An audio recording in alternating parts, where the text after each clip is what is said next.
Assalamualaikum warahmatullahi wabarakatuh. Salam sejahtera untuk kita semua. Salam sejahtera untuk seluruh saudara saudaraku sebangsa dan setanah air.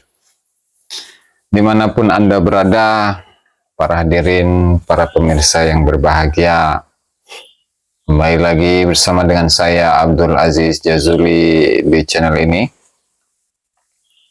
Dan pada kesempatan kali ini saya akan mengulas satu tulisan terbaru Kiai Haji Imaduddin Usman Al-Bantani yang berjudul Kesaksian Ulama Yaman tentang Peran Ba'alawi dalam Pemalsuan Sejarah Hadramut. Semalam sudah saya ulas mengenai kitabnya secara langsung, atau apa bahasanya ini, artikel ya, yang ditulis oleh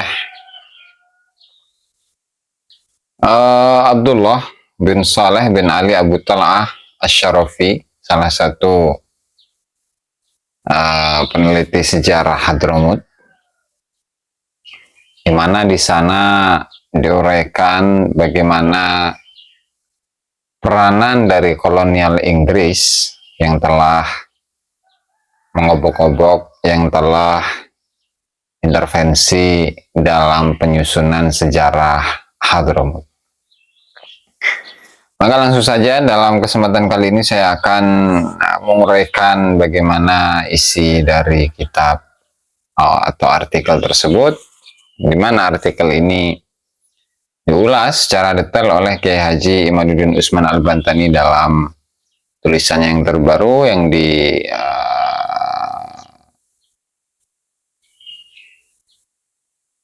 diunggah di website nahdlatululum.com ya. Kesaksian Ulama Yaman tentang Peran Ba'alawi dalam Pemalsuan Sejarah Hadramut. Seorang ulama Yaman yang bernama Abdullah bin Saleh bin Ali Abu Tal'ah Asy-Syarafi membuat sebuah artikel ilmiah berjudul Jinayatul Istimar Al-Britani ala Tarikh Hadramut, kejahatan kolonialisme Inggris terhadap sejarah Hadramut. Artikel yang dirilis pada 6 Juli 2024 berisi tentang bagaimana usaha-usaha pemalsuan sejarah Hadramut dilakukan oleh penjajah Inggris dengan bantuan para penduduk lokal untuk melenyapkan identitas nasional Hadramut. Orang lokal yang dimaksud menurut Abdullah bin Saleh adalah oknum-oknum Peran Ba'alawi. Lihat halaman 2 ya. Dalam artikel itu Abdullah bin Saleh banyak mengutip buku karya sejarawan Yaman Salim Faraj Muflih yang berjudul Qadaya Tarihiyah min Hadramut minat Tarikh Sirri lil Istimar Al-Britani Tazwir wal Istilah bil Huwiyah. Masalah-masalah sejarah dari Hadramut, dari sejarah rahasia kolonialisme Inggris, pemalsuan dan pencurian identitas. Jadi kenapa sejarah Hadramut itu datanya sangat sulit ditemukan ya sahabat-sahabat? Itu tidak lain dan tidak bukan adalah lantaran ada intervensi dari kolonialisme Inggris ya terhadap sejarah Hadramut, di mana buku-buku dari sejarah Hadramut itu sengaja dilenyapkan, kemudian sengaja dirubah atau diganti dengan sejarah yang baru, kemudian sejarah yang baru itu menjadi referensi satu-satunya untuk menggambarkan Hadramut di masa lalu. Lanjut, artikel yang dirilis pada 6 Juli 2024 berisi tentang bagaimana usaha-usaha pemalsuan sejarah Hadramut dilakukan oleh para penjajah Inggris dengan bantuan para penduduk lokal untuk melenyapkan identitas nasional Hadramut. Penduduk lokal, udah tadi ya. Cara yang dilakukan penjajah Inggris dalam menaklukkan bangsa Hadramut menurut Abdullah bin Saleh adalah dengan cara membuat masyarakat elit untuk dijadikan anteknya. Atau PNS-nya ya, kalau di sini seperti Habib Usman bin Yahya gitu. Penjajah Inggris mendistribusikan sumber-sumber kekuasaan, kekuatan, dan dominasi melalui pemilihan kelas atau suku tertentu untuk menjadi elit masyarakat guna menghubungkan kepentingan dan ambisinya dengan kelangsungan hidup dan kepentingannya. Kelompok atau suku ini disebut kelompok hewan peliharaan lokal yang ramah dan bersahabat dengan kolonialisme. Inggris memilih agen dari kelompok kesayangan lokal itu untuk mengelola kepentingannya dan melaksanakan rencana kolonial yang merusak kehidupan sosial, budaya, dan ekonomi bagi masyarakat pribumi. Halaman 2. Lalu Inggris dan hewan peliharaan lokal dalam tanda kutip. Lalu Inggris dan hewan peliharaan lokalnya melumpuhkan ingatan orang Hadromi tentang masa lalunya yang gemilang dengan merubah sejarah dan nasab silsilah para tokoh-tokohnya, sehingga hilanglah kebanggaan orang Hadromi terhadap leluhurnya dan sejarah peradaban negerinya yang asli. Para tokoh-tokoh pribumi Hadramut, silsilah nasabnya dibelokkan ke suku Quraisy, Ansor, atau Hijaz. Celakanya, para tokoh-tokoh ini malah berbangga dengan usaha itu tanpa menyadari bahwa yang demikian itu meruntuhkan semangat nasionalisme mereka sebagai pribumi asli Hadramut dan memutuskan hubungan kesejarahan mereka dengan leluhurnya. Metode yang dilakukan oleh penjajah Inggris untuk usaha tersebut adalah: pertama, menyembunyikan dan memusnahkan sepenuhnya perpustakaan sejarah Hadromi yang berisi manuskrip-manuskrip Hadromi yang memuat identitas sejarah mereka. Kedua, menulis sejarah palsu yang menjadi sumber satu-satunya dalam menatap sejarah Hadramut masa lalu. Lihat halaman 2. Jadi gitu, sahabat-sahabat. Artinya dari sini, untuk sejarah atau buku-buku sejarah Hadramut yang asli, yang original, itu memang tidak ada. Dan yang menjadi sumber satu-satunya itu adalah buku sejarah palsu yang kemudian dijadikan sebagai referensi utama dalam menggambarkan masa lalu dari penduduk Hadramut, ya. Subhanallah. Sumber palsu tersebut, lanjut Abdullah Saleh, diantaranya adalah riwayat Syambal atau kitab Tarikh Syambal itu, ya. Kitab Sejarah Syihir karya Fakih Ba'alawi, Kitab Sejarah Syihir karya Sanjala Ba'alawi, Kitab bin Hamid Al-Kindi yaitu tentang pengagungan klan Ba'alawi, dan Kitab An-Nur Safir karya Al-Idrus, Abdul Qadir bin Syah Al-Idrus atau Syekh bin Abdul Qadir Al-Idrus, ya. Usaha penghapusan kebenaran sejarah Hadromi terjadi belakangan, setelah situasi menjadi stabil seperti sekarang ini, dan ini terjadi pada akhir abad ke-13 atau awal abad ke-14. Pada era dua negara Kuwaiti dan Al-Kathiri terhubung. Nama-nama orang yang mengatribusikan buku-buku ini tidak diketahui sama sekali. Abdullah bin Saleh mengutip perkataan seorang politisi Jerman, hapuslah sejarah rakyat, dan setelah satu generasi mereka akan berubah menjadi sekumpulan warga biasa, dan setelah generasi berikutnya Anda akan mampu memerintah mereka seolah-olah mereka adalah sekawanan domba. Oh, domba-domba yang tersesat ini. Juga ia mengutip ucapan politisi lainnya, kami mengalahkan mereka bukan ketika kami menyerbu mereka, tetapi kami membuat mereka melupakan sejarah dan peradaban mereka. Halaman 1. Artinya memang dalam penjajahan atau menjajah suatu bangsa, bukanlah dengan mengalahkan mereka dalam peperangan, bukan.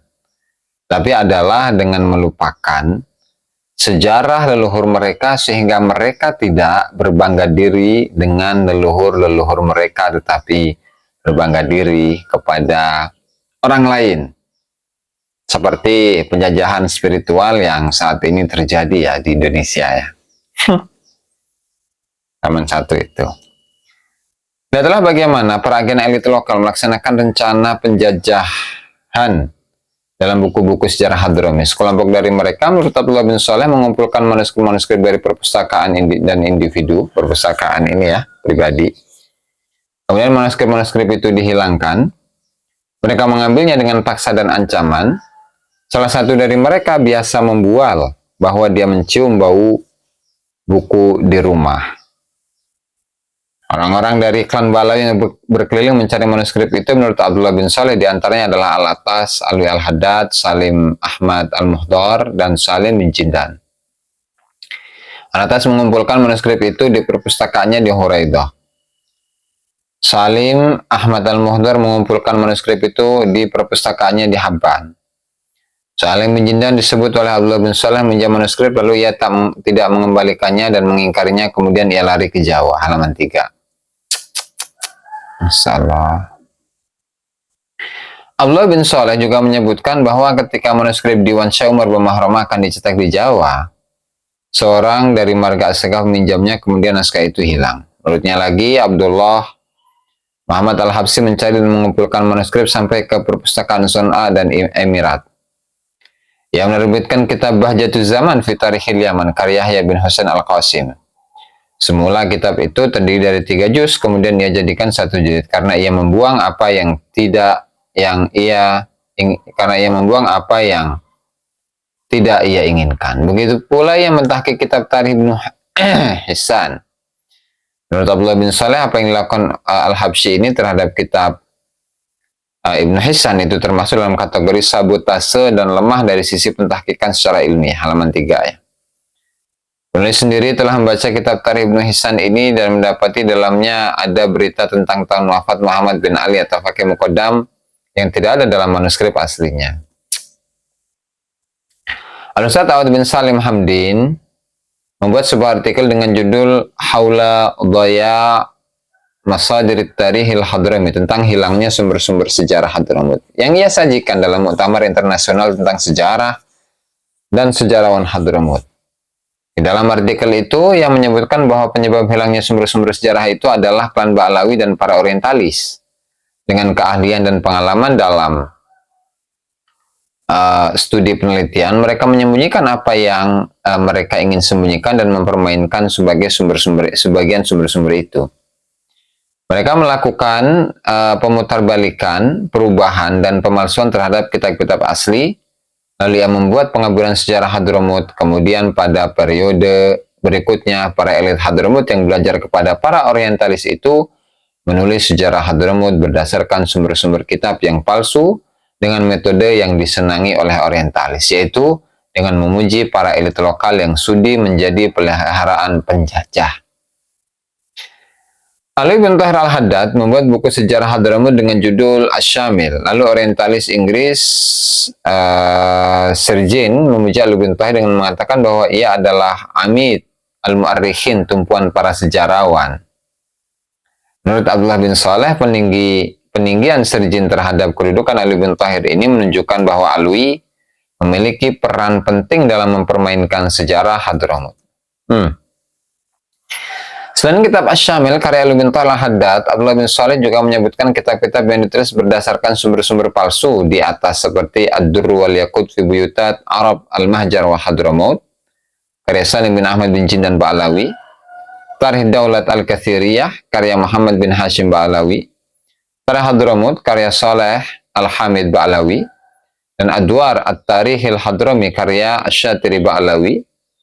Abdullah bin Saleh mengutip Mbah Mukmin dalam bukunya Al-Fikru wal Mujtama fi Hadramut, ketika apa yang mereka tulis itu bukan sejarah yang sebenarnya, maka terjadi kontradiksi antara satu dengan yang lainnya. Sejarawan fiksi pasti tidak akan selamat dari kontradiksi semacam itu. Halaman 5 ya. Abdullah bin Saleh menambahkan metode orientalis dalam menulis historiografi adalah at-tarsyih, menyuling, dan al-faltarah, memfilter proses peristiwa sejarah. Itu dengan melaksanakan rationing, penjatahan peristiwa sejarah dan mendubbingnya, di samping menyusupkan peristiwa tambahan yang sebenarnya tidak terjadi. Selain itu, dilakukan pula amputasi peristiwa sejarah penting yang tidak diinginkan. Halaman 5 ya. Cara-cara yang dilakukan oleh para penjajah untuk menghapus sejarah suatu bangsa menurut Abdullah bin Saleh adalah dengan menerbitkan kitab-kitab sejarah palsu dengan diatribusikan kepada ulama-ulama Hadramut sebagai pemberian kredibilitas untuk kitab itu, seperti kitab Mawahibul Quddus fi Manaqibil Idrus yang diasosiasikan kepada Syekh Muhammad bin Umar Bahrak yang wafat pada tahun 930 Hijriah. Kitab ini menurut Abdullah bin Saleh mengutip Salim Faraj Muflih adalah kitab produk penjajah yang tidak ada kaitan secara mutlak dengan Syekh Muhammad bin Umar Bahrak. Halaman 6 ya. Cara lain yang dilakukan penjajah untuk menghapus sejarah suatu bangsa menurut Abdullah bin Saleh adalah dengan mengganti nama tempat-tempat bersejarah dengan nama baru. Dengan cara ini, hancurlah peradaban suatu bangsa. Dalam mengganti peradaban baru itu, bukan dengan cara menggantinya dengan peradaban barat, tetapi dengan peradaban elit lokal peliharaannya. Hal ini dilakukan bukan karena penjajah menyukai peradaban baru itu, tapi untuk mengendalikan tumbuhnya peradaban asli bangsa Hadramut, mengepung dan menundukkan masa depan bangsa, maka merubah identitas nama-nama tempat, masjid-masjid, dan yang lainnya. Lalu tumbuhlah nama-nama baru seperti Al-Muhdar, Al-Idrus, Al-Attas, dan sebagainya. Maka hancurlah kesejarahan dari nama-nama sebelumnya yang bersejarah. Seperti Khalid Rashid menjadi Hautah itu ya. Jadi dari Bani Rashid itu yang tentu menunjukkan akan kesejarahan dari keluarga Bani Rashid itu akan hilang dengan menggantinya dengan nama Al-Hautah ya. Cara lain yang dilakukan untuk merubah sejarah suatu bangsa menurut Abdullah bin Saleh adalah dengan merubah silsilah nasab leluhur mereka. Seperti yang disebut kitab Tarikh Syambal Ba'alawi, bahwa kerajaan Bani Rashid adalah bersuku Aus dari kaum Ansar Madinah Al-Munawwarah, padahal mereka sebenarnya adalah keturunan asli Qahtan dari Hadramut. Begitu pula Syekh Muhammad bin Ahmad bin Abil Hub dalam kitab Al-Burqatul Musyiqah disebut sebagai keturunan Quraisy, padahal ia bukan Quraisy. Begitu pula nasab Al-Khatib disimpangkan kepada Aus, Al-Amudi kepada Quraisy, Al-Bawazir kepada Abbas, Al-Kathiri kepada Hamadan, dan sebagainya. Lalu keturunan mereka di masa selanjutnya malah berbangga dengan nasab baru itu dan menganggap bahwa nasab bangsawan adalah nasab para pendatang. Sementara nasab mereka sebagai pribumi yang merupakan para bangsawan asli dari Qahtan dilupakan dan tidak dibanggakan. Mereka lupa bahwa hal demikian akan berakibat putus hubungannya mereka dengan nasab dan sejarah mereka yang asli. Halaman 6-nya. Menurut Abdullah bin Saleh, cara lain yang digunakan penjajah adalah mengotak-atik bangsa yang dijajah dengan membuat kelas-kelas sosial berdasarkan ras sehingga rakyat terus hidup dalam konflik. Dibuatlah gelar-gelar yang menghinakan, meremehkan, dan mencemooh. Itu semua dilakukan sebagai perendahan martabat mereka, sehingga kemudian bangsa yang telah menjadi inferior itu takut untuk melawan mereka, yaitu para penjajah dan antek-anteknya. Halaman 7. Abdullah bin Saleh mengingatkan kita jangan dikira praktik-praktik dan skema-skema penjajah itu telah berhenti dengan perginya para penjajah. Skema-skema penjajah itu masih ada sampai sekarang dan dijalankan oleh para agen lokal mereka. Namun, keterbukaan ilmu pengetahuan dan pendidikan di masa ini membantu kita untuk menguji kembali berbagai narasi-narasi yang diciptakan itu. Halaman 7. Abdullah bin Saleh juga mengingatkan adanya cerita-cerita karomah yang dikutip ulama masa lalu oleh seorang wali.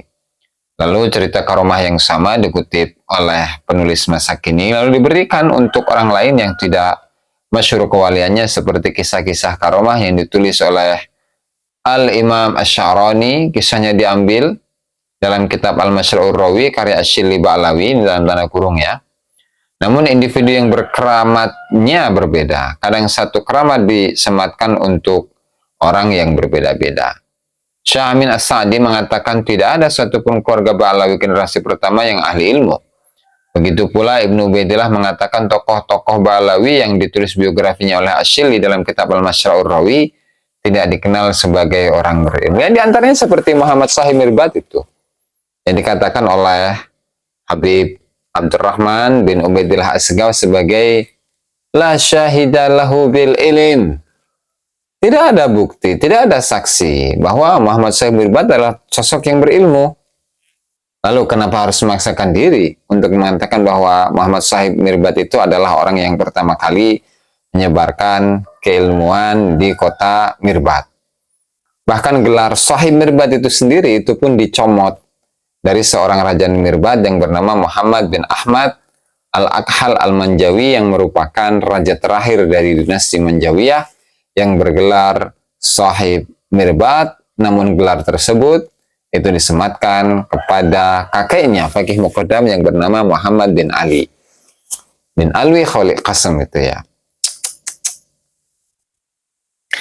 Kitab Al-Ghurur karya Ali Khalid Ba'lawi yang wafat pada tahun 960 Hijriah dan kitab Al-Mashra'ur Rawi karya Shilli yang wafat pada tahun 1093.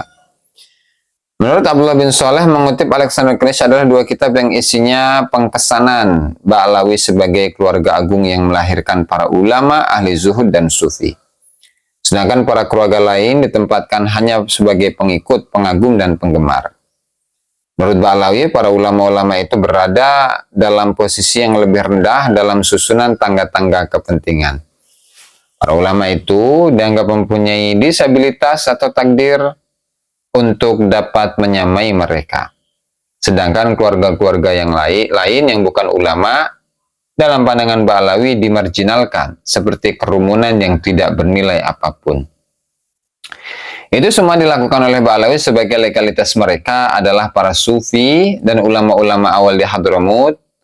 Klaim mereka ini terbantah oleh kitab-kitab sejarawan Hadramut seperti Ibnu Samurah, Al-Janadi, Al-Khazraji, Bamahramah, Asy-Syirji yang membuka tirai bahwa leluhur mereka sama sekali tidak tercatat dalam kitab-kitab yang ditulis di masa di mana mereka atau diasumsikan ada sebagai pembesar ulama di dunia Arab bagian selatan. Ini halaman 8. Penulis Kiai Haji Imaduddin Utsman Al-Bantani, ditulis pada tanggal 20 kemarin ini ya. Tanggal 26 Juli 2024. Maka di sini kesimpulannya adalah bahwa untuk buku-buku sejarah yang beredar di Hadramut, ya sebenarnya buku-buku sejarah tersebut itu tidak bisa dijadikan sebagai sumber utama dalam sejarah. Terlebih lagi mayoritas buku-buku yang tersisa sampai saat ini itu hanya mengunggulkan keunggulan atau kelebihan dari klan Ba'lawi. Padahal kalau dilihat buku-buku sejarah yang ditulis oleh para sejarawan-sejarawan Yaman, itu sama sekali tidak menyebutkan satupun dari leluhurnya Ba'lawi. Sehingga tujuan dari penyusunan buku-buku tersebut, di samping merusak kesejarahan dan menghilangkan identitas nasionalisme para penduduk Hadramut, di sisi lain juga adalah untuk penjajahan spiritual untuk di kalangan orang-orang Hadramut. Barangkali itu saja teman-teman yang dapat saya sampaikan dalam kesempatan kali ini. Mudah-mudahan memberikan pencerahan untuk kita semua. Wallahul muwaffiq ila aqwamit thoriq. Wassalamualaikum warahmatullahi wabarakatuh.